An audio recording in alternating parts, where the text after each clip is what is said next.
poco fría, un poco incierta, un poco de todo. Pero bueno, nos da mucho gusto verlos aquí. Algunos que no habían podido venir, ya los tenemos aquí de regreso, así que bienvenidos a todos y a todas ustedes. Este mes es un mes pues lleno de fechas y de datos históricos y literarios y de muchas cosas, de muchos detalles que se han vivido en este país, especialmente, y es a lo que le queremos dedicar la tarde del día de hoy, es a la decena trágica, que precisamente el día de ayer se cumplieron ya los 113 años del asesinato del presidente Madero como consecuencia de esa decena trágica.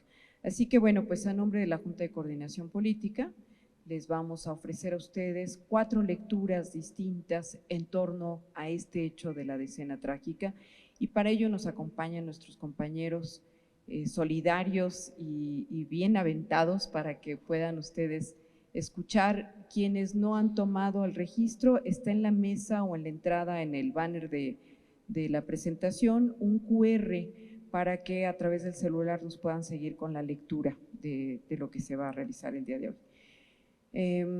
Bueno, el desarrollo de esta temática está a cargo de nuestros compañeros Lorena Carmona, Ruth Sánchez, Daniel Hernández e Israel Sánchez. Cada uno leerá distintas ópticas sobre este hecho histórico. Este episodio de la historia nacional es el periodo comprendido entre el 9 y el 19 de febrero de 1913, cuando se vivió un golpe de Estado militar encabezado por Victoriano Huerta al gobierno del presidente Francisco I. Madero, cuya consecuencia, entre otras, fue el asesinato de Madero y su vicepresidente José María Pino Suárez el 22 de febrero del mismo año. Hoy tendremos la oportunidad de escuchar diversas lecturas que refieren el mismo acontecimiento. Iniciamos con Daniel Hernández, quien nos contará quién fue Francisco I. Madero a través de Mis Memorias y Cartas, obra escrita por el mismo Madero en 1909.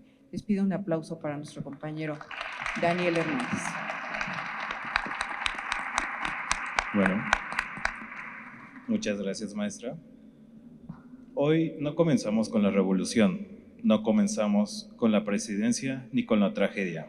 Comenzamos con el proceso interior de Francisco I. Madero, porque antes de convertirse en figura histórica, fue un joven que se preguntaba por Dios, por la muerte, por el deber y por la justicia. Francisco I. Madero nació el 30 de octubre de 1873 en la hacienda del Rosario, en Parras, Coahuila, dentro de una familia acomodada y profundamente arraigada en su región. Desde su infancia recibió una educación esmerada, primero en casa y después en instituciones formales. A los 12 años ingresó al Colegio de San Juan en Saltillo, dirigido por jesuitas. Ahí recibió una formación religiosa intensa que marcó profundamente su sensibilidad juvenil. Durante esa etapa ocurrió un acontecimiento que lo impactó profundamente: la muerte de su hermano Raulito, a quien la familia quería entrañablemente por su precoz inteligencia y sus nobles sentimientos. El propio Madero relata el episodio con dolor y detalle. Su muerte fue verdaderamente trágica, pues con un carrizo que él tenía hizo que se desprendiera la lámpara de petróleo que estaba pendiente de una pared, y al caer sobre él, lo bañó el líquido combustible que se inflamó con la mecha. Raulito solo sobrevivió 47 horas y murió en medio de grandes sufrimientos, pero con una calma y una seguridad que revelaban la grandeza de su alma. En nuestra familia recordamos con ternura algunas de sus últimas palabras que pronunció antes de morir. Ya no vuelvo a ir a la cocina, mamacita, porque precisamente cerca de aquel lugar he encontrado a la muerte. Ese hermano querido, al abandonar este mundo, no por eso nos abandonó, y desde su mansión etérea sigue nuestros pasos con solícito cariño, desempeñando con sus hermanos de la tierra el dulce papel del espíritu protector, o sea, a lo que se llama en términos más poéticos, ángel guardián. Este episodio no solo marcó a la familia, marcó también la sensibilidad espiritual de Madero. En esos años juveniles, su fe era intensa, al grado de que llegó a considerar que el camino religioso era el único medio para alcanzar la salvación eterna. Sin embargo, su vida cambió al ser enviado al extranjero para continuar sus estudios. Pasó primero por Estados Unidos y después por Francia, donde su formación adquirió un carácter más amplio y moderno, en el Liceo de Versalles y posteriormente en la Escuela de Altos Estudios Comerciales de París. Recibió una educación integral en economía, comercio, finanzas, legislación y organización industrial. Aquellos años en Francia fueron decisivos. Madero observó una sociedad republicana donde se practicaba la igualdad en las aulas y donde el método de enseñanza exigía disciplina constante. Comparaba ese sistema con el mexicano y advertía la diferencia en la formación cívica y académica. En Francia también experimentó un proceso interior profundo. Las creencias religiosas rígidas que había adoptado en su adolescencia comenzaron a desvanecerse. Durante un tiempo se encontró sin convicciones definidas. Fue entonces, en 1891, cuando llegó a sus manos la revista espiritista fundada por Allan Kardec. A partir de ese momento, algo cambió en él. Desde sus propias palabras, Madero relata: con gran interés leí cuantos números encontré de la Revue Spirit y luego me dirigí a las oficinas de la misma publicación, que es donde existe la gran librería espírita. Mi objeto era comprar las obras de Allan Kardec, que había visto recomendadas en la revista. No leí esos libros, sino los devoré. La lectura de sus obras lo impactó profundamente. Consideró que el espiritismo ofrecía una explicación racional y moral del universo. Con el tiempo, llegó a convencerse de que poseía facultades de medium. Escribiente, afirmó recibir mensajes de carácter moral que le exhortaban a elevar su conducta. Según su propio testimonio, estas experiencias marcaron una transformación profunda.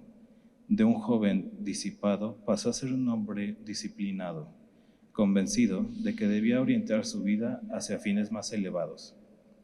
Tras 5 años en Europa, regresó a México movido por un fuerte deseo de reencontrarse con su patria.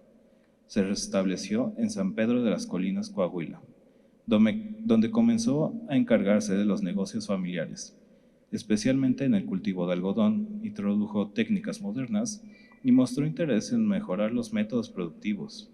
Su vida parecía encaminarse hacia la tranquilidad de un hacendado próspero. En el ámbito personal, uno de los acontecimientos más importantes fue su matrimonio con Sara Pérez Romero en 1903. Lo describió como su compañera inseparable y apoyo constante. Esta etapa de estabilidad familiar no fue simplemente un episodio sentimental, sino un momento decisivo en su madurez emocional y en la consolidación de su carácter. Sin embargo, esa unión no fue inmediata ni sencilla. Desde sus propias palabras, Madero reconoce el proceso interior que lo llevó de la dispersión afectiva al compromiso definitivo. Para eso, diré que 5 años antes había estado en relaciones con ella, que la había ido a visitar con frecuencia a México, que llevábamos muy asidua correspondencia y que nos amábamos entrañablemente.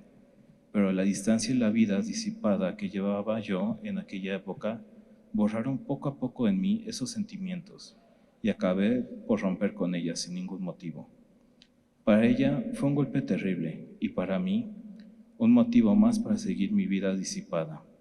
Pero a pesar de que cortejé a muchas otras señoritas, siempre, en mis momentos de calma, de serenidad, volví a brotar de las profundidades de mi alma la imagen de Sarita. Como para la época de la enfermedad de mi mamá, había yo olvidado mi vida disipada. Predominaron en mí las tendencias más elevadas y muy pronto me formé el propósito irrevocable de volver a Sarita. Mi constancia triunfó de todos los obstáculos y al fin tuve el inmenso placer de estrechar entre mis brazos a la que debía ser mi inseparable, mi amantísima compañera, y que debía de ocupar un lugar tan predominante en mi corazón. Este fragmento de Madero revela profundamente un Madero humano. Reconoce sus errores, admite su vida disipada y muestra cómo la reflexión y la enfermedad de su madre despertaron en él un sentido más elevado del deber y del amor. No es solo una historia romántica, es parte de su proceso de transformación moral. Sin embargo, la vida tranquila del campo no apagó su inquietud cívica. Desde principios del siglo XX comenzó a interesarse por la situación política de Coahuila. El país vivía bajo la prolongada régimen de Porfirio Díaz, caracterizado por estabilidad económica, pero también por la concentración del poder y la práctica constante de la reelección. En Coahuila, como en muchas partes del país, las elecciones estaban controladas por grupos oficiales y la voluntad popular era ignorada. En 1904, Madero decidió actuar. La inquietud que durante años había sido conversación privada se convirtió en acción pública. Junto con familiares y amigos, fundó el Club Democrático Benito Juárez en San Pedro. Su objetivo era promover la participación ciudadana y organizar una campaña electoral auténticamente independiente. Aquella fue su primera experiencia formal como líder político. Redactó discursos, organizó reuniones y comenzó a escribir artículos en el periódico El Demócrata, donde defendía los derechos ciudadanos y denunciaba las irregularidades del sistema. Para esta decisión no surgió de manera improvisada. Desde sus propias palabras, Madero explica cómo la idea venía gestándose tiempo atrás. Desde 4 años antes, habíamos concebido el proyecto, algunos parientes míos y yo, de participar la campaña electoral en Coahuila. Si no había quien lo hiciera, pues ya era vergonzoso lo que pasaba en el estado. Familiares y amigos, entre ellos mi tío José María Hernández, que en paz descanse, hombre de grandes energías, de un activismo entusiasmo y de una caballerosidad tal que entre los que los conocíamos íntimamente, frecuentemente lo comparábamos con los caballeros de la Edad Media. Nos veíamos con frecuencia y nos ocupábamos de política. Los demás miembros del reducido grupo eran mi tío Catarino Benavides y su hermano, mi tío Ángel. Este último nunca tomó parte activa de los acontecimientos, aunque era arrastrado por nosotros. Supimos que en Torreón se trataba de lanzar la candidatura del señor licenciado Frumencio Fuentes para gobernador del estado. Este señor hacía tiempo que preparaba el terreno, tanto en el estado como en la capital, buscando la influencia del señor don Ramón Corral, en la sazón vicepresidente de la República.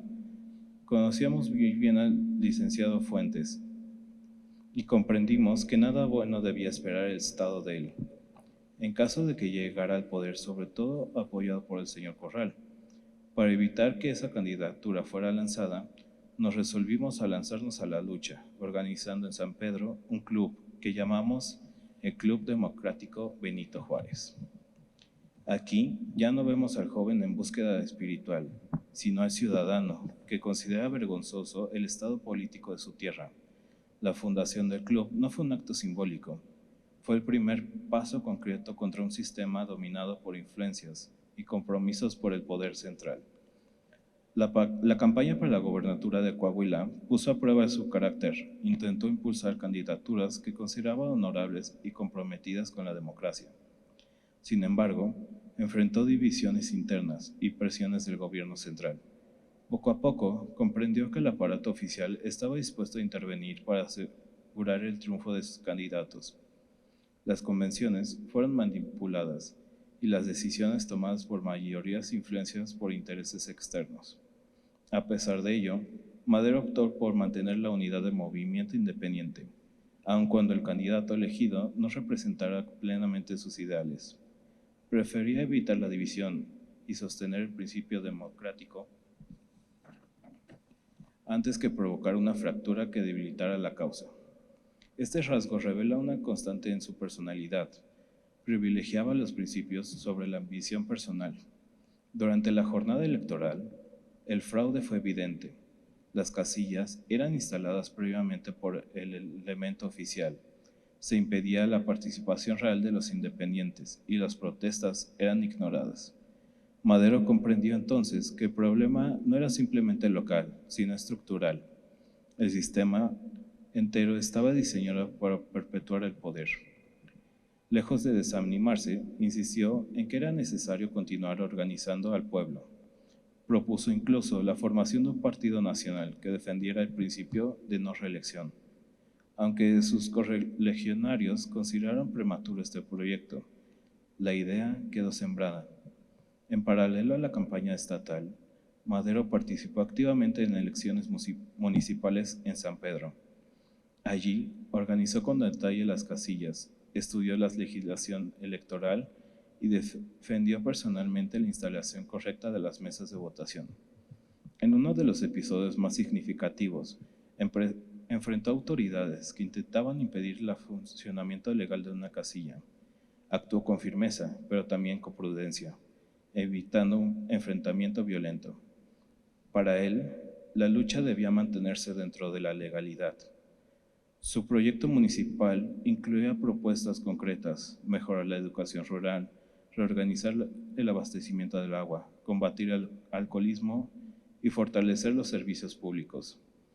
Esto demuestra que su visión democrática no era abstracta, sino orientada a soluciones prácticas. La experiencia de fraude y manipulación lo convenció definitivamente de que el país necesitaba una transformación política profunda. No buscaba la violencia. Su intención era lograr el cambio mediante elecciones libres, pero también entendía que la persistencia del autoritarismo podría cerrar todas las vías legales. En 1909, ya con mayor claridad de propósito, comenzó a preparar una campaña más amplia. Sabría que enfrentaría riesgos, incluso la cárcel. Sin embargo, estaba decidido. Consideraba que la democracia era un deber moral, no una opción conveniente. Así, el joven educado en colegios religiosos, formado en Europa y transformado por convicciones espirituales, se convirtió en un dirigente que veía en la participación política un mandato de conciencia. Su lucha no nació de la ambición, sino de la convicción de que el pueblo mexicano debía ejercer plenamente su derecho al sufragio. Estas memorias nos muestran el proceso gradual mediante el cual un hacendado próspero fue convirtiéndose en el principal promotor del principio de sufragio efectivo no reelección.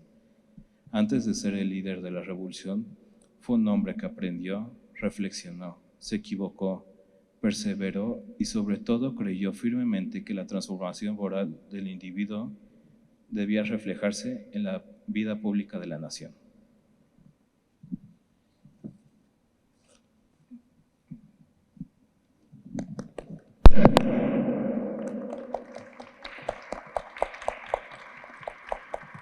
Muy bien, muchas gracias, Dani. Bueno, este es un resumen que Daniel hizo de esta lectura, que es Mis Memorias y Cartas. Es un documento que escribe Madero hacia 1909, un poquito antes de iniciar toda la lucha por la presidencia y la conclusión de la dictadura de Díaz. Entonces, después de esto viene ya un poquito más adelante esta famosa escena trágica de la que vamos a continuar hablando. Es el turno ahora de Ruth Sánchez, quien nos compartirá un extracto de la novela de Elena Garro, Los Revolucionarios Mexicanos, donde destaca la participación de los militares que traicionaron a Madero durante estos 10 días y hasta el asesinato de Madero y Pino Suárez. Adelante, Ruth. Capítulo La decena trágica. 10 días de infamia, hipocresía y traición. La caída de Madero no es fácil, pero tampoco imposible. Es la frase que sentenció a Madero de boca Henry Lane Wilson, embajador de Estados Unidos en México de 1910 a 1913, quien consideraba al movimiento revolucionario mexicano como una conducta antidiplomática, antijurídica, inhumana y perversa. Wilson era además representante de los enormes intereses de Guggenheim, uno de los grupos mineros más poderosos del mundo, con enormes inversiones en México, especialmente en plata, cobre y fundiciones, que se sentía amenazado por el movimiento de Madero. Pero el odio singular de Wilson hacia Madero iba más allá del grupo empresarial Guggenheim, pues el entonces presidente de México se había negado a sufragar los gastos de la embajada y los servicios del embajador, quien, acostumbrado a la complicidad con las entonces autoridades mexicanas, integró, negoció y patrocinó el crimen. Pero creer que el crimen se debió al odio particular de Wilson por Madero es una grave equivocación. Lo cierto es que las reformas iniciadas por el gobierno maderista eran un grave peligro para los intereses norteamericanos, discurso que Wilson repitió hasta la saciedad y, convencido de lo dañino del maderismo para los extranjeros, se unió a los porfiristas. En tanto, los porfiristas odiaban al maderismo, pues Madero representaba al aristócrata mexicano, a la gente de cultura, gente de honra, al mismo tiempo que los porfiristas se declaran aristócratas por decreto propio. Así que los revolucionarios lo veían como vergonzantes y aspirantes a la nobleza que practicaban la conducta más baja, promotores del magnicidio y autores materiales del crimen. La insurrección militar estalló la noche del 8 al 9 de febrero de 1913, iniciando así la decena trágica, un golpe militar dado por soldadones a sueldo de bandidos nacionales y extranjeros y de algunos oficiales y cadetes de la escuela de aspirantes que pretendían solapar el régimen porfirista. La traición se veía venir desde diciembre de 1912 a manos de Carranza. Y para finales de 1913 el crimen ya estaba en el aire, pero Madero confiaba en el pueblo, que así era, y con el ejército, lo cual era falso. El domingo 9 de febrero, los alumnos de la escuela de aspirantes se dividieron en dos columnas. El primero se dirigió a Santiago Tlatelolco para liberar a Bernardo Reyes, un patético general porfirista, y a Félix Díaz, sobrino de Porfirio Díaz, quien además encabezó la sublevación contra Madero en febrero de 1913, firmando el pacto de la embajada con Victoriano Huerta. La segunda columna se dirigió a Palacio Nacional y lo tomó, justo al momento en el que Madero y Guerra García Peña llegaban al Zócalo desde Nuevo León. Al llegar a Palacio, fueron hechos prisioneros. El general Lauro Villar, con pocos militares, entró a Palacio Nacional liberando a Madero y a Guerra García Peña, al tiempo que arrestó a 232 aspirantes y recuperó el edificio. Lauro Villar también obligó a Gregorio Ruiz a rendirse, arrestándolo, e hizo posible que el presidente incitara a los cadetes del colegio militar, ayudantes de Estado, ministros y al pueblo a seguirlo, vitoreándolo y asombrados de su valor. Fue en este momento que Victoriano Huerta se unió al presidente Madero, pues pretendía la titularidad del Ministerio de Guerra, que finalmente obtuvo, solo que era un soldado traidor. En esos días de calma aparente, Félix Díaz pudo huir y reunirse con Huerta, y ambos traidores se pusieron de acuerdo. En ese momento la lucha se convirtió en una sangrienta farsa y se selló la muerte del presidente Madero, solo que la fecha se la reservó Victoriano Huerta.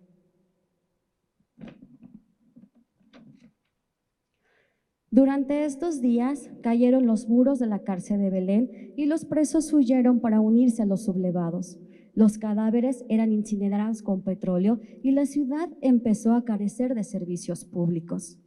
Este fue el primer triunfo del pacto Huerta-Díaz, cuando los rebeldes comenzaron a asesinar sin piedad a los rurales maderistas. Esos días también sirvieron para que Díaz y Wilson se reunieran en secreto, y con mentiras, Wilson expresó al gobierno estadounidense que la opinión pública y extranjera responsabilizaban a Madero de la pérdida de vidas norteamericanas y que debían respaldar a Félix Díaz. Wilson usó el momento de incertidumbre para convencer a su país, a los ministros de España, Alemania e Inglaterra, de que Madero era responsable del derramamiento de sangre, por no rendirse inmediatamente a los amotinados y a no renunciar al frente del Poder Ejecutivo. Lo consideraban un loco, un lunático que debía ser legalmente declarado incapaz para ejercer el cargo. Los volvió dependientes de su criterio, del gobierno americano, pues estos gobiernos solo ejercieron silencio y reserva frente al traicionado gobierno mexicano.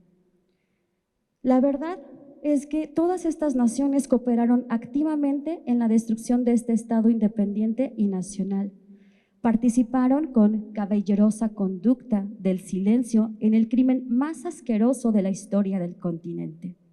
Félix Díaz incluso lanzó un manifiesto con el que declaraba que era preferible entregar el poder a los extranjeros que permitir que la patria siguiera maderista. No está por demás enfatizar que Madero fue traicionado muchas veces durante 10 días. La traición llegó con diferentes nombres, con diferentes rostros. Madero era tan ingenuo como bueno. Durante estos 10 días, Huerta se ganó la confianza de Madero y mientras acordaba con Wilson terminar la situación, este le decía de frente al presidente con las manos en los hombros: usted está en brazos de Victoriano Huerta. Una frase que era la declaratoria de traición. Para el 18 de febrero, un grupo de senadores solicitaba a Madero su renuncia. El presidente se negó porque esos senadores habían sido nombrados por el general Díaz, no por el pueblo, senadores que lo consideraban su enemigo y solo querían ver gustoso su caída. Ese mismo día intentaron asesinar al presidente, pero fue Marcos Hernández quien recibió una descarga de balas que iban dirigidas a Madero. Arrestaron y encerraron a don Federico González y al señor Pino Suárez incomunicados entre sí. El arresto del presidente Madero se dio a manos de Aureliano Blanquet, el mismo que le dio el tiro de gracia al emperador Maximiliano de Habsburgo en el corazón, aunque hay versiones que desmienten esta versión, y su fama de traidor le hizo literalmente perder la cabeza. Gustavo Madero, hermano del presidente, también fue arrestado, sentenciado a la muerte la medianoche del 18 de febrero. Se defendió a puñetazos de la brutal golpiza de Cecilio Ocón, lo que provocó que Malgajero le pinchara el único ojo hábil que tenía y con el rostro lleno de sangre y ciego, lo obligan a caminar mientras seguía siendo golpeado y humillado. Le gritaban llorón, cobarde, ojo pardo, mientras lo pinchaban con las bayonetas. Una descarga de tiros le atravesó el cuerpo. A la luz de una linterna se comprobó que había muerto y aún así un canalla se acercó a darle el tiro de gracia. Y otro se acercó a arrancarle el ojo de vidrio que circuló de mano en mano. Sus restos fueron cobardemente enterrados en un terreno baldío de la Ciudadela. 4 veces fueron enterrados en lugares diferentes por los porfiristas, hasta que 4 días más tarde los valientes amigos de don Gustavo recuperaron sus mortales despojos. El 19 de febrero, el día del nuevo régimen, amaneció manchado con sangre de los inocentes. En tanto que la prensa porfirista aplaudía el crimen, era inevitable, decían. Mientras tanto, el presidente prisionero desconocía este acto atroz en contra de su hermano. A las 8 de la mañana, Juvencio Robles le planteó la renuncia o la muerte. «Está usted solo y rodeado de enemigos», le dijo. Huerta aceptaba las condiciones de la renuncia, escritas en un acuerdo, donde se expresaba que las condiciones serían respetadas por la Constitución, pero Madero, junto con sus simpatizantes, sería expatriado. Huerta estaba dispuesto a dejar partir a los prisioneros esa misma noche. La renuncia se empezó a redactar de mano de Madero, con la única solicitud de Pino Suárez de que se hiciera constar que renunciaban obligados por la fuerza de las armas. Finalmente, en la renuncia se leyó la frase, obligados por las circunstancias. En las horas de espera a su expatriación, la Cámara de Diputados entró a sesión obligada para nombrar a Huerta como presidente. Mientras tanto, el señor Madero y Pino Suárez esperaban en prisión para ser embarcados, pero el tiempo corría y el acuerdo no llegaba. Fue en ese momento que dieron cuenta de que sus vidas estaban en inminente peligro. Y Madero, con calma y sonriendo, dijo: Huerta me ha tendido un segundo lazo. Firmada y presentada mi renuncia, no cumplirá su palabra. La esposa de Madero y amigos del expresidente enviaron telegramas a Taft, presidente de Estados Unidos. Ningún telegrama obtuvo respuesta. Hubiera bastado una palabra, un gesto de Washington para salvar la vida de los mártires. El presidente Madero había sido condenado a muerte por Washington por no haber protegido, en detrimento de México, los intereses de los norteamericanos en el país. El 22 de febrero, la madre del señor Madero le comunicaba el crimen de su hermano Gustavo, a quien lloró por la noche mientras ocultaba su dolor bajo las mantas. A las 10:20 de la noche, Chocarro y Cárdenas fueron por Madero y Pino Suárez para ser conducidos a la penitenciaría. El presidente abrazó a su amigo general Felipe Ángeles, su compañero de celda, y se dispuso a salir. 2 automóviles los llevaron por calles extraviadas hasta que Cárdenas reconoció a Ocón y sus emboscados. Sí, el mismo que asesinó al hermano del presidente. Ahí le detuvieron la marcha de los automóviles. «¡Baje usted, carajo!», gritó Cárdenas. Cuando el presidente ponía un pie en tierra, le disparó en la cabeza. Pimienta hizo lo mismo con el señor Pino Suárez. Cecilio Ocón simuló un ataque y disparó contra los automóviles con los que manejarían la versión oficial de ley fuga, la vieja tradición porfirista.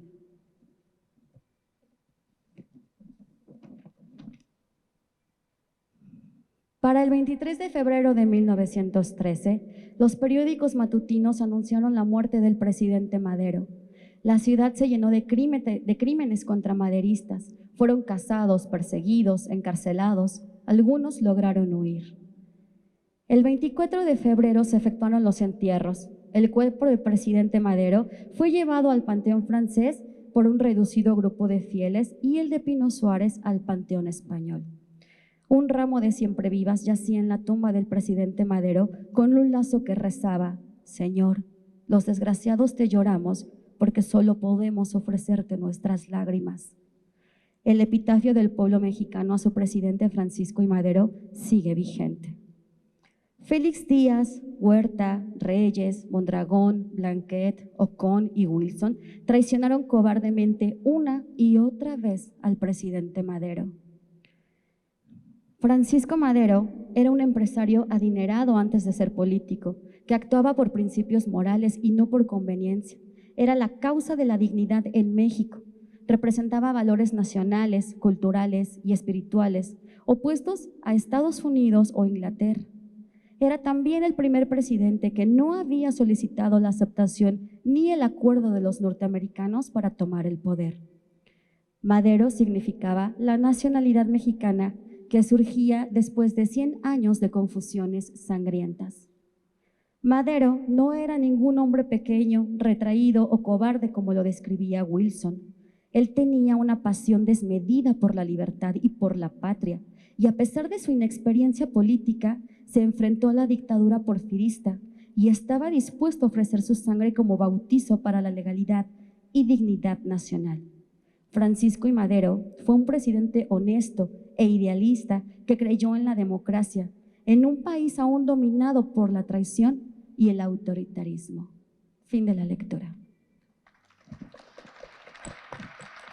Tenemos la siguiente lectura aquí, la última solamente la va a leer nuestro compañero Israel. Continuamos con la participación de Lorena Carmona, quien nos compartirá un fragmento del libro Un samurái en la Revolución Mexicana, escrito por Carlos Almada, donde se destaca de manera puntual la vital participación del encargado de negocios japonés en México, Horiguchi Kumaichi, en el resguardo de la esposa, los padres y 2 hermanas del presidente Madero durante este importante episodio nacional. Por favor, Lorena. Sí, muchas gracias. La decena trágica en el diario de Horiguchi Kumaichi, domingo 9 de febrero de 1913. Un día primaveral y espléndido.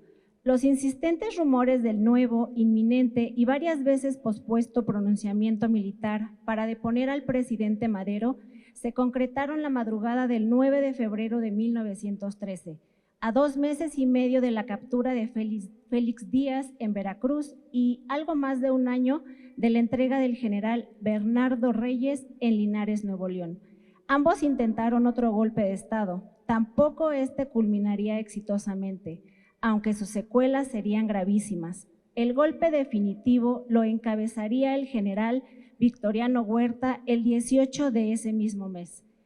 Madero había sido informado por su ayudante, el capitán Gustavo Garmendia, de la recuperación del Palacio Nacional, de la muerte del general Reyes, de la mortandad en el Zócalo, de la herida que había puesto fuera de combate al general Villar y de la toma de la estratégica fábrica de armas y arsenal por los rebeldes. Era fuerte el apremio. Lo más urgente, la situación del comandante de la plaza militar de la capital, Victoriano Huerta, llegó en el momento cierto. Terminaba la mañana del domingo 9 de febrero, la tarde y la noche trajeron otros sobresaltos y más sorpresas. El presidente dispuso de la numerosa familia Madero que buscara asilo en la legación de Japón, indicio de que en la ciudad no estaba nada seguro. Tomó una decisión intrépida, desconcertante. Salió de incógnito hacia las 3 de la tarde rumbo a Cuernavaca. Iba con algunos ayudantes en sus Mercedes particular, descapotable, sin escolta. Llegó hasta el poblado de Tres Marías, Morelos, en donde abordó un tren de reparaciones en el que se desplazó. Los motivos de su insólito viaje eran 2. Evitar que las tropas zapatistas avanzaran sobre la vulnerable capital y traer a México a Felipe Ángeles con sus tropas. Este era el militar de alta graduación que le era más cercano y fiel, además de reputado artillero. En unas horas de ese domingo, la familia inmediata del presidente Madero pasó del privilegio al desvalamiento. El vertical descenso ocurrió en un tiempo brevísimo. Así son los hitos que marcan vidas, o los que las terminan fulgurantes. Lo definitorio se incuba por largo tiempo, se precipita en instantes. Abrupta llegó la lección, severa e indispensable para quienes buscan el poder político. En el triunfo se multiplican los aduladores, en la adversidad pululan los enemigos. Lunes 10 de febrero. Champaña para los leales. El presidente regresó el lunes 10 de Cuernavaca, a caballo y acompañado de Felipe Ángeles y 50 jinetes. El secretario de Guerra y Marina los recibió entre Xochimilco y Tepepan. Ahí el presidente ordenó a García Peña tomar el mando de las tropas leales a su gobierno y designar al general Ángeles como jefe de su Estado Mayor. Esa misma tarde llegaron a México por ferrocarril y desde Cuernavaca 2,000 hombres equipados y algunas armas de artillería. Madero debió ordenar al menos que lo resguardaran a él y al Palacio Nacional.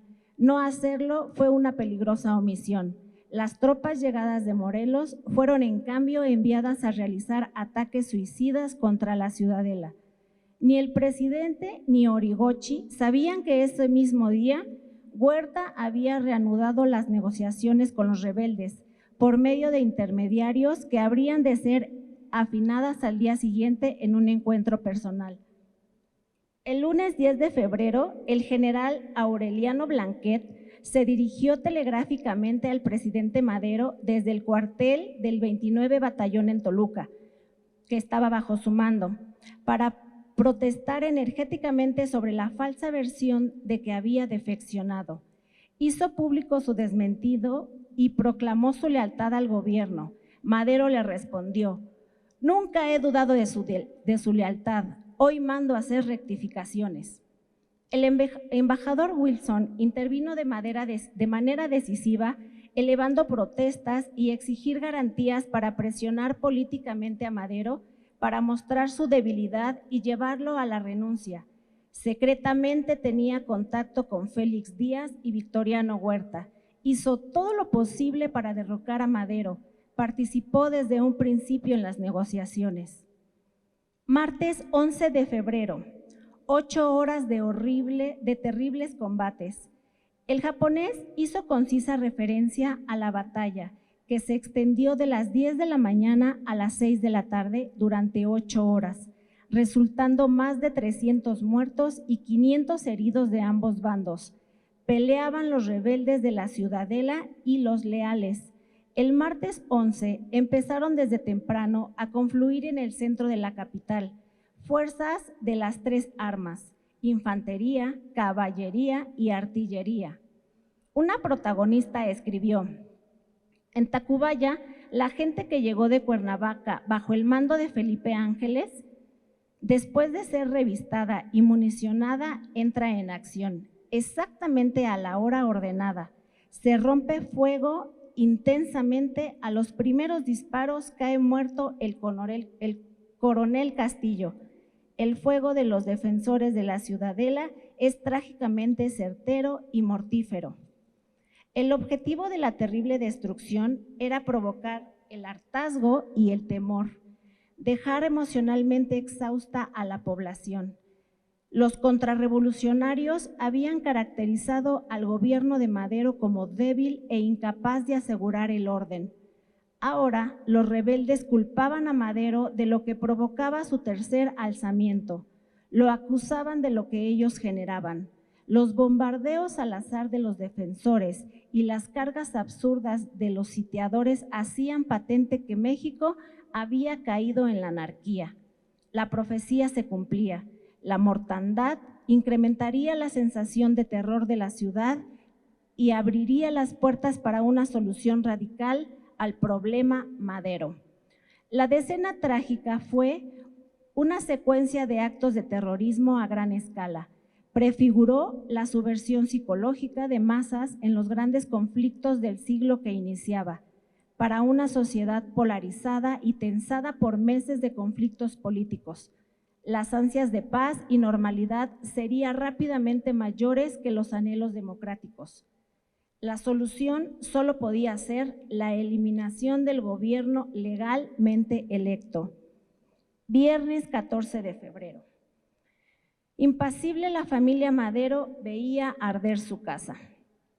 Con emoción evidente, Horiguchi agregó: como a las 2 de la tarde, cuando nos sentábamos a la mesa para comer, oímos la alarma de incendio, subimos precipitadamente a la azotea y vimos una espesa columna de humo negro que subía de la casa del senador Madero a unas 3 o 4 cuadras de distancia.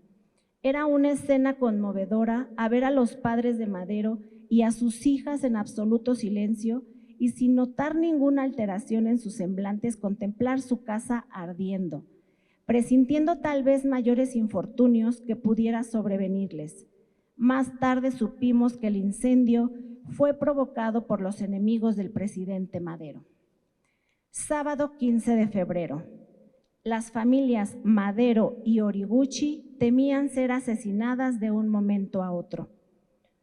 De manera casi simultánea ocurrieron en las primeras horas del sábado 15 dos hechos contradictorios. A las 2 de la mañana, el senador de Estados Unidos acordó la intervención de los Estados Unidos en los asuntos de México. En tanto, a la 1 de la madrugada, habiendo sido convocados intempestivamente por Mr. Wilson, llegaron el embajador británico Francis, el embajador alemán Paul y el embajador de España Bernardo. Este último narró cómo el embajador Wilson dio rienda suelta a sus obsesiones y temores. Mr. Wilson, pálido, nervioso y excitado, nos repitió su discurso de siempre. Madero es un loco, un fool, un lunátic y debe ser legalmente declarado sin capacidad mental para el ejercicio de su cargo. Esta situación de la capital es intolerable. I will put order. 4,000 hombres vienen en camino y subirán aquí si fuese menester. Madero está irreversiblemente perdido. Su caída es cuestión de horas y depende solo de un acuerdo que se está negociando entre Huerta y Félix Díaz. El general Huerta proseguía sus ásperas negociaciones con Félix Díaz. Se mostraba dispuesto a pactar, pero exigía para sí la presidencia provisional. El arribo desde Toluca del general Blanquet, que le era adepto, lo fortaleció. A pesar de sus declaraciones de fidelidad a Madero al inicio de la asonada, Blanquet solo respondía al mando del comandante de la plaza. De esta manera se cerraba el cinturón de hierro en torno a Madero. Domingo 16 de febrero, la anhelada efímera tregua. Ese día no quedó registrada anotación alguna de Origochi. En la mañana, la catedral echó sus campanas al vuelo para dar a conocer que el gobierno y los rebeldes habían pactado un cese al fuego por 24 horas, gracias a los mediadores diplomáticos. No importaba cómo ni a qué precio, los capitalinos anhelaban el regreso de la tranquilidad perdida, la recuperación de sus avenidas y plazas. Las ilusiones democráticas habían quedado atrás.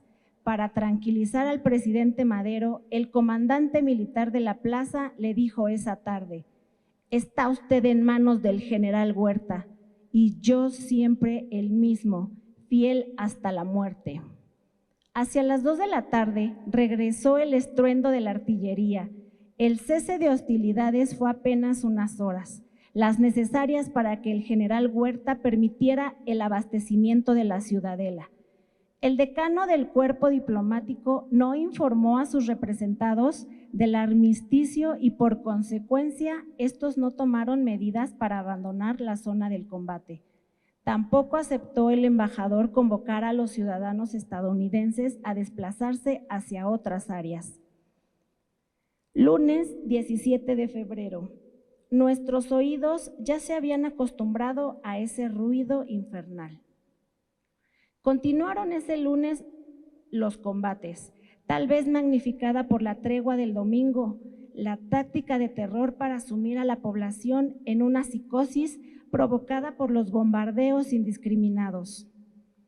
El propósito de Huerta era mostrar la incapacidad de Madero para resolver una guerra de artillería en pleno centro de la capital del país y así presentarse como el único que podía alcanzar la paz y hacerse del poder eliminando a Madero.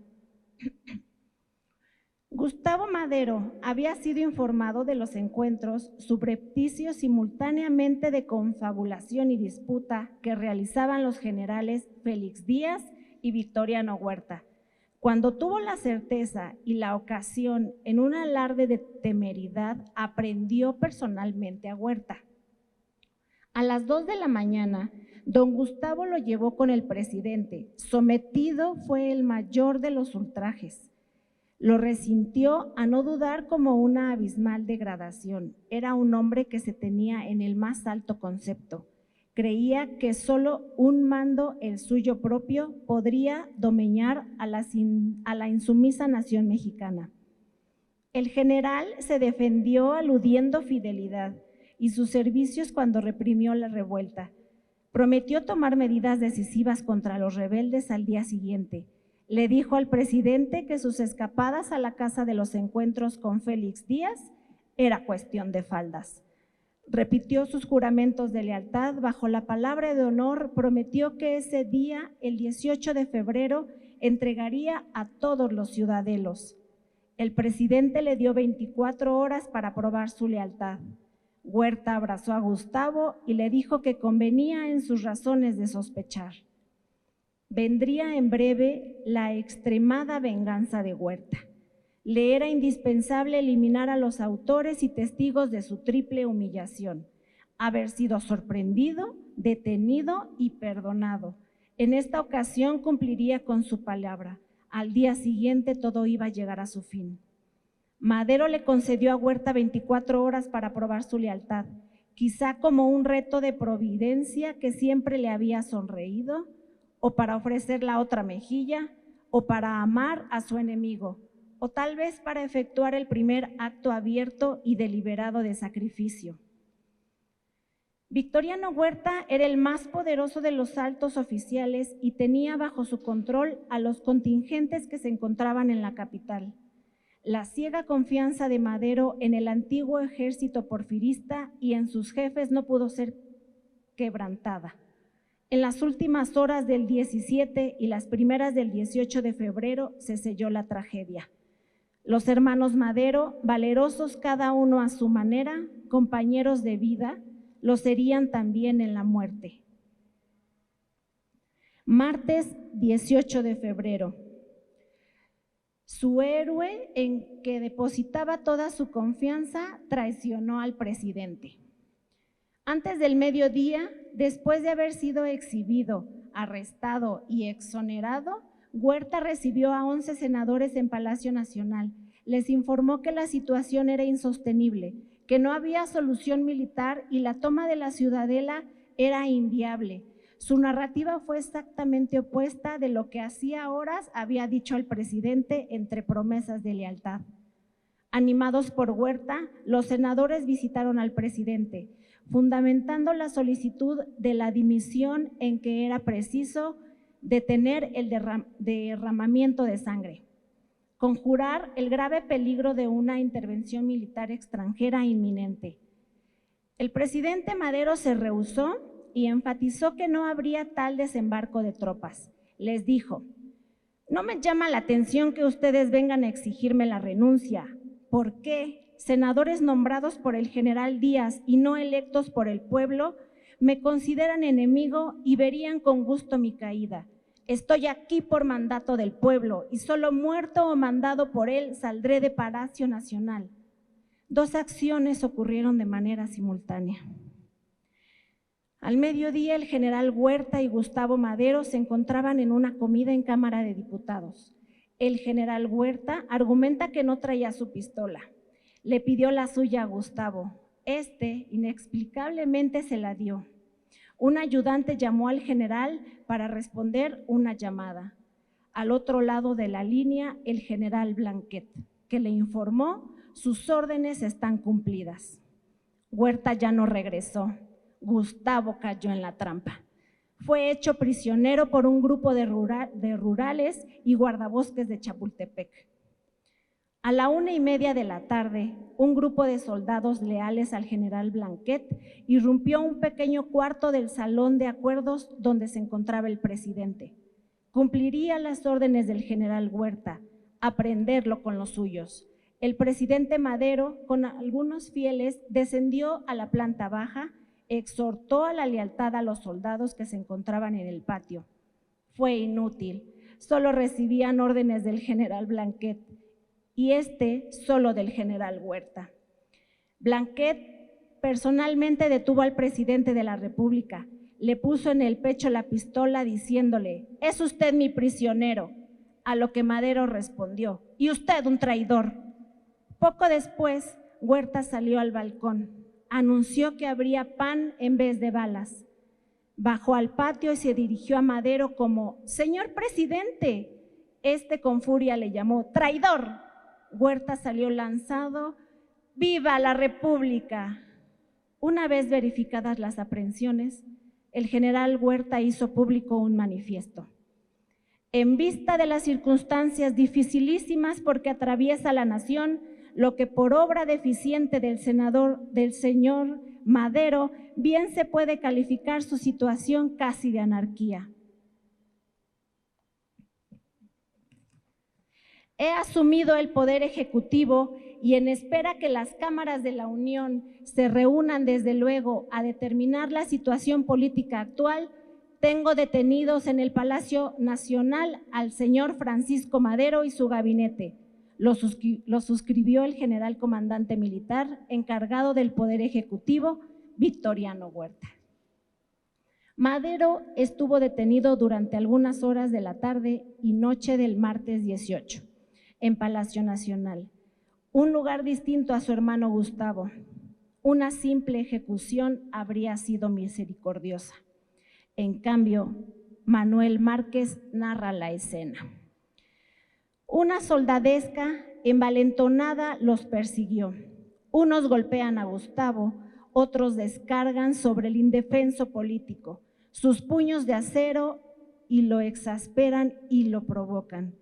Gustavo intenta castigar a quien más lo humilla y un desertor del batallón 29 pincha con la espada el único ojo hábil de Gustavo. El infame espectáculo resultaba divertido. Gustavo, con el rostro bañado en sangre, anda a tientas, tropieza y vacila. El feroz auditorio le acompaña con carcajadas. Cecilio Ocón dispone entonces al cuadro que ha de fusilarlo. Empezó a cumplirse la amenaza de los antirrevolucionarios radicales. El cadáver de Gustavo presentaba 37 heridas y apenas comenzaba la orgía de sangre. Fue un atroz linchamiento justificado por el diputado querido Moeno, tenazmente antimaderista, como una transgresión legal necesaria para el bien de la patria. Miércoles 19 de febrero. No se puede matar al pájaro perseguido que se refugia en su propia casa. Esa mañana, el presidente Madero, comprendiendo que estaba a merced de sus enemigos, accedió al fin a entregar la renuncia con la condición de poder salir con seguridad de México. Se rumoraba que el general Huerta arrebató la renuncia al senador Lascurain por medio de amenazas y al público, declarándose él presidente provisional de la República. Jueves 20 de febrero. Huerta, a no ser un terremoto lo mate, él estará seguro. Huerta dijo que respondía por la vida de Madero con su palabra de honor.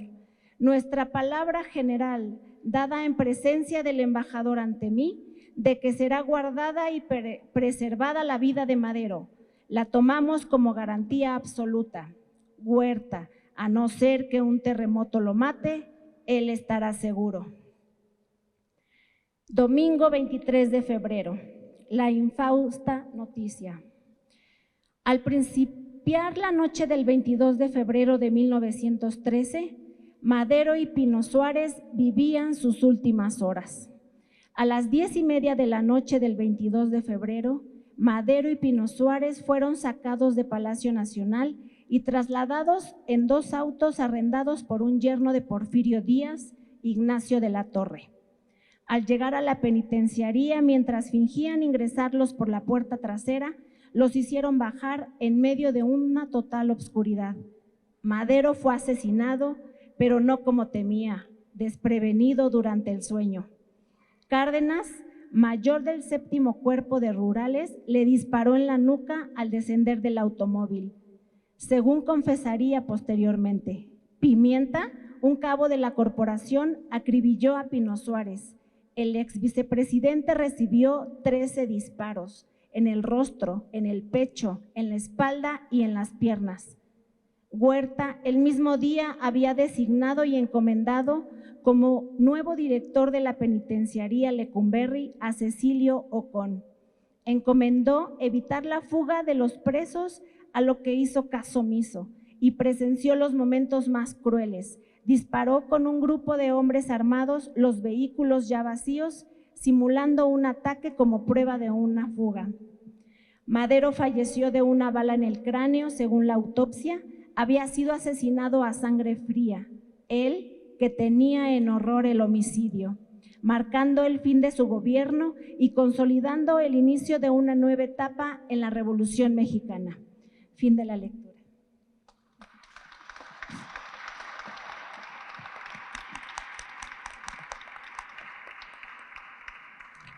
Gracias, Lorena. Bueno, vamos a concluir con Israel Sánchez. No tenemos la lectura de Israel en el QR, entonces vamos a prestarle atención. Él cerrará con un fragmento de la novela de María Enriqueta Beller, Sara, donde a través de la correspondencia y su diario nos narra el punto de vista de Sara Pérez Romero, esposa de Francisco I. Madero, cómo vivió los hechos conocidos de la decena trágica, desde la Marcha de la Lealtad hasta el asesinato de su esposo. Esto desde un punto de vista personal y humano. Adelante. Sara, de María Enriqueta Beller. Castillo de Chapultepec, domingo 9 de febrero de 1913. Mi buen diario, nunca pensé que te buscaría para sacarte del ropero con tanta desesperación y necesidad. Un regalo olvidado aún en su caja. Pero ser la esposa del presidente de México significa ser una mujer de hierro, y yo no lo soy. Y no puedo evidenciarlo. Parece que estoy tranquila cuando la angustia y los pensamientos se me enredan en la cabeza y en el estómago. Y el tiempo se vuelve una vía del tren sin destino. Solo en tus páginas, amigas, puedo plasmar las dudas que revolotean en mi corazón, las turbulencias que no encuentran sosiego en mi mente. Este Pancho mío, amado esposo e increíble compañero, acaba de partir a Palacio Nacional para estar al frente y llevar las riendas del ejército y controlar la rebelión de algunos militares que se han atrincherado en la ciudadela, después de haber intentado tomar Palacio.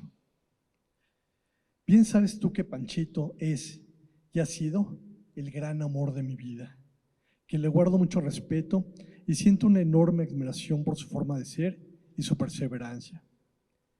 He estado siempre apoyándolo, compartiendo sus ideas y muy comprometida en este apostolado que lleva en el espíritu.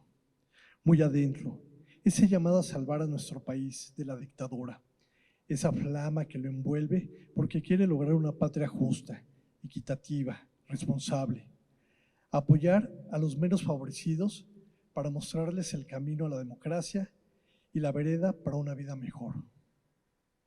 Salió hoy muy temprano, montado en su brioso corcel blanco, casi al alba, acompañado de cadetes del colegio militar, para lavar la afrenta de la sublevación que se inició esa madrugada apoyada por la escuela de aspirantes. Lo noté tenso, la expresión adusta, aunque tratando de disimular al despedirse para no preocuparme. Mala seña, me dije. Panchito, siempre optimista y sin malicia, no ha hecho caso de las advertencias de familiares y amigos de que no debe confiar en tanto advenedizo. Es por eso, por su falta de malicia, que hay militares que quieren que renuncie a la presidencia. Además existe la presión de los enemigos, que se ha ganado por no concederles las prebendas que le daba el expresidente Porfirio Díaz. Yo, igual que él, también estaba simulando, con el estómago hecho un nudo, tragándome la bilis una vez más. Pues creo que Pancho a veces no mide la ferocidad de sus dolidos adversarios. Le pido a la providencia que lo proteja y le guíe en estos tiempos de tormenta política. Dios sabe que yo lo intento siempre. 14 de febrero. Panchito de mi vida. Unas cuantas letras apresuradas para decirte que estamos todos bien. No te preocupes. Como ya debes de estar enterado, la chusma, asusada por los rebeldes, se atrevió a atacar la casa de la calle de Berlín. Por fortuna, la familia había sido advertida y se refugiaron con amigos. De todas formas, el susto ha sido grande, ya que aventaron mechas prendidas con petróleo y todo ardió en minutos. Las pérdidas son solo materiales. Las muchachas que se habían quedado a cargo salieron ilesas. Ya vendrán a reportarse conmigo cuando se pueda y te mantendré informado. No te apures por tu mamacita y hermanas, están bien resguardadas en la embajada japonesa.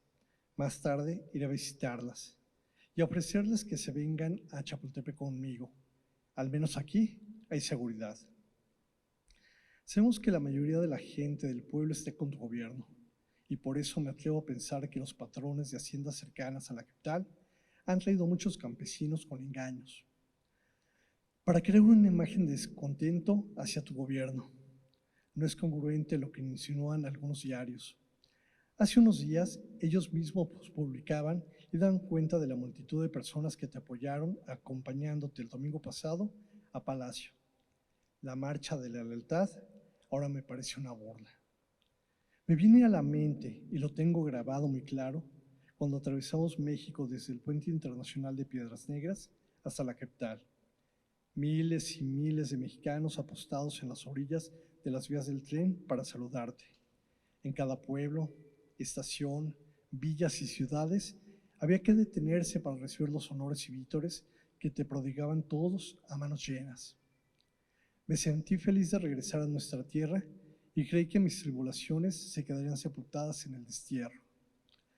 La bienvenida que te dieron en la capital fue algo nunca antes visto. Ese día tembló, ¿te acuerdas? Se decía, Madero llegó y la tierra tembló. Nuestro deber es ser fuerte y solo conseguiremos la fortaleza necesaria pidiéndola constantemente a nuestro Señor. Esposo mío, te suplico que extremes el cuidado de tu salud, ya que en estos momentos no puedo estar a tu lado para prodigarte amor y cariño que te mereces. Por el amor de Dios, cuídate mucho, Panchito. Sara. Lunes 17 de febrero. Diario mío. Corren tantos rumores que ya no es cierto creer lo que dicen. Parece ser que Gustavo se enfrentó al general Huerta, llamándolo traidor, y lo prendió tras recibir noticias de que se entrevistó con Félix Díaz. Se habla de que hay una confabulación entre ellos dos. Gustavo, celoso de su deber y desconfiado de Huerta por varios motivos que le han parecido muy sospechosos, lo sorprendió en Palacio y de inmediato lo llevó ante el presidente para informarle de los hechos. No entiendo cómo, pero parece que el chacal se justificó y dijo que era un malentendido y que lo que pasó en la noche era un asunto de faldas. No había nada de la conspiración que Gustavo suponía, que él era un hombre leal y que si así lo había demostrado en ocasiones anteriores, que estaba a punto de conseguir la victoria para el gobierno federal. Así que me dicen que Pancho le devolvió su pistola y le dio un ultimátum de 24 horas para tomar la ciudadela y sacar a los felicistas. No sé si hizo bien en creerle, pero así es mi Pancho. No supone que la gente pueda ser mala. Su fe en la humanidad y en la bondad del ser humano es enorme. Ya lo que queremos es que termine esta pesadilla. Voy a rezarle a Diosito para suplicarle que termine este horripilante episodio en el que estamos inmersos. 20 de febrero de 1913. Pancho preso, el presidente del pueblo. ¡Qué locura! El presidente y el vicepresidente están presos en Palacio. ¡Qué horror! ¡Qué vergüenza! ¡Qué rabia! Y mi cuñado Gustavo muerto. Ya lo comprobamos. Anoche fue asesinado, linchado en la forma más salvaje y brutal en que un ser humano puede morir. 37 heridas. No puedo creerlo. Le vaciaron el ojo bueno con un puñal. Inaudito. La misma soldadesca enardecida, arrebatada, lo vejó de la manera más vil. El llanto y la rabia forcejean en mi pecho. Nadie tiene derecho de cometer semejante atrocidad. Mi Panchito se va a morir de tristeza. Y Carola, y los niños, Virgen de Guadalupe, danos resignación. Fuimos esta tarde a la Embajada de los Estados Unidos a solicitar una entrevista con el embajador Wilson. Y después de hacernos esperar un buen rato, nos recibió un tanto forzado por las circunstancias y por su esposa. Pedí su influencia para que respetaran la vida de Pancho y que no le hicieran daño y que también respetaran la vida de los hombres que han permanecido fieles a su gobierno. Nada más logré que me indignara su pedantería. Ese hombre está endioseado por su persona. Tuvo el descaro de decirme que Pancho se buscó esto por no haberle consultado cómo gobernar. Ya Huerta me consultó qué hacer con los prisioneros, dijo en su español masticado. ¿Y qué le respondió usted?, preguntó a la esposa de Pino Suárez. Quisiera lo que considerara mejor para los intereses del país. ¡Qué barbaridad! Pero si usted sabe que Victoriano Huerta es un asesino, es capaz de matarlos, contestamos indignadas. Ese general es un ser indigno como Mr. Wilson. Un ser malvado sin pizca de humanidad, decidiendo los destinos de nuestro país. En tono condescendiente me dijo, no se preocupe, que no se hará daño a la persona de su marido ni al señor Pino Suárez. Me gustaría creerlo, pero la verdad no confío en su palabra. ¿Cómo confiar después de lo que le hicieron a Gustavo? Dios mío, ¿qué voy a hacer? ¿A quién más recurro? ¿Quién podrá ayudarnos? Wilson es la influencia más fuerte en el cuerpo diplomático. Es el decano, borracho de alcohol y de poder, con descaro y en un tono burlón dijo: señora, su marido tenía ideas muy peculiares. Yo le respondí exaltada: mi marido no tiene ideas peculiares, tiene altos ideales. Cambió de tema, no supo qué responder. Nunca he estado tan enojada ni he sentido tanta rabia en mi vida. Hice mal en ir a verlo. 25 de febrero de 1913. En alta mar, a bordo del Cuba, rumbo a La Habana, como si fuera una hoja seca al viento, me he dejado llevar para cumplir con los ritos de dar cristiana sepultura a mi marido, a mi bien amado Francisco. Francisco Ignacio Madero, el presidente del pueblo, asesinado. La versión oficial, difundida el 23 de febrero por la prensa, señalaba que Madero y Pino Suárez habían muerto cuando un grupo de partidarios y amigos intentaron rescatarlos en las cercanías de Lecumberri. Miles de gentes le han acompañado a la tumba. Innumerables personas me han dado el pésame y presentado sus respetos y condolencias. Me pregunto, ¿en dónde estaban todos cuando su presidente los necesitó? ¿En dónde estaban cuando lo asesinaron a sangre fría?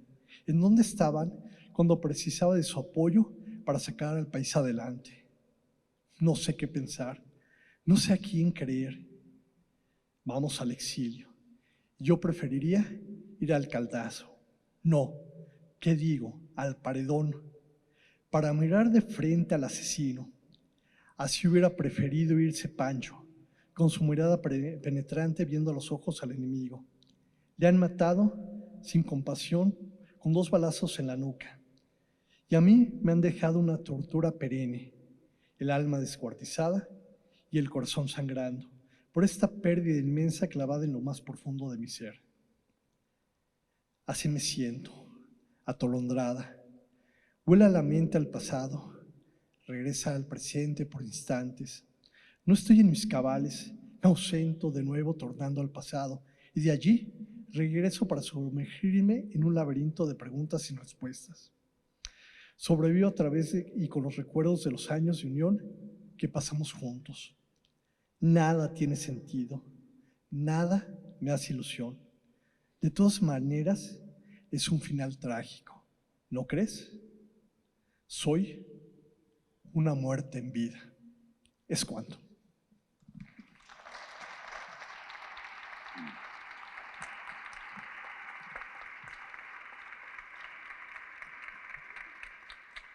Muchas gracias. Pues este es un pequeño episodio que da inicio pues a todo el proceso de Revolución Mexicana y cada vez que puedo siempre comento, es muy importante revisar la historia, saber de qué estamos hablando, porque eso nos da cierta certeza de por lo menos saber dónde estamos pisando. Es muy importante y estos pequeños episodios nos permiten reconocernos un poco. Hace un poco más de un siglo que estaba pasando en este país y mirar un poco hacia atrás y ver qué estamos haciendo el día de hoy es importante. Entonces, pues bueno, les agradecemos muchísimo su presencia, su asistencia, su acompañamiento en esta lectura y que estas tertulias literarias tienen ese objetivo, hacer una revisión, hacer una lectura en voz alta, participar y pues bueno, con todo el gusto y cariño se los ofrecemos. Y los invitamos para que el próximo miércoles nos veamos aquí a las 7 de la noche. Tenemos la noche de museos y vamos a celebrar con una rondalla, la rondalla nocturnal a las 7. Les recomiendo que lleguen a las 6, 6 y 5 porque va a venir muchísima gente, entonces para que puedan tener su lugar seguro y previamente tendremos una pequeña plática de este espacio. Muchas gracias, que tengan buena noche. Gracias a nuestros compañeros y un aplauso por favor otra vez para los 4. Gracias.